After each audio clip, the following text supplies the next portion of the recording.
बिस्मिल्लाहिर्रहमानिर्रहीम। अस्सलाम वालेकुम। मैं हूं नाइला भट्टी और आप देख रहे हैं ताज 92 न्यूज़। नजर डालते हैं आज की खबरों पर। मलीर से इरफान अली मेमन की खबर शामिल करते हैं। मलीर के नवाही इलाके जाम कुंडा की ताजर अब्दुल नबी बरोही ने अवामी प्रेस पब्लिक क्लब में हंगामी प्रेस कॉन्फ्रेंस करते हुए कहा कि शाह लतीफ थाने से बरतरफ साबिक SHO मुमताज़ मुरव्वत ने 24 जुलाई को मेरे मुर्गी फार्म पर अचानक गैर कानूनी छापा मारकर मेरे 3.5 लाख रुपए नकद रकम और एक लाइसेंस याफ्ता पिस्टल अपने साथ ले गए। छापे में इरफान मुरव्वत के साथ उनके बेटे फैसल और एहसान समेत दीगर पुलिस एहलकार भी मौजूद थे। ताहम इरफान मुरव्वत ने छापे के एक दिन बाद 25 जुलाई को मेरे खिलाफ झूठा मुकदमा दर्ज किया। उन्होंने कहा कि जमानत होने के बाद मैंने SHO मुमताज़ मुरव्वत से अपनी रकम और पिस्टल वापसी का मुतालबा किया तो उन्होंने इनकार करते हुए मुझे मौत मार धमकियां दी।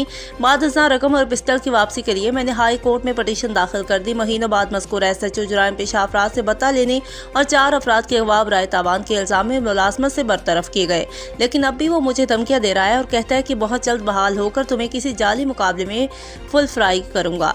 ताजर अब्दुल नबी बरोही ने वज़ीर आला सिंध, IG सिंध और DG रेंजर से दरख्वास्त करते हुए कहा कि SHO मुमताज़ मुरव्वत से मेरा सामान और रकम वापस दिलवाई, मेरी जान बचाने के लिए इकदाम किए जाए।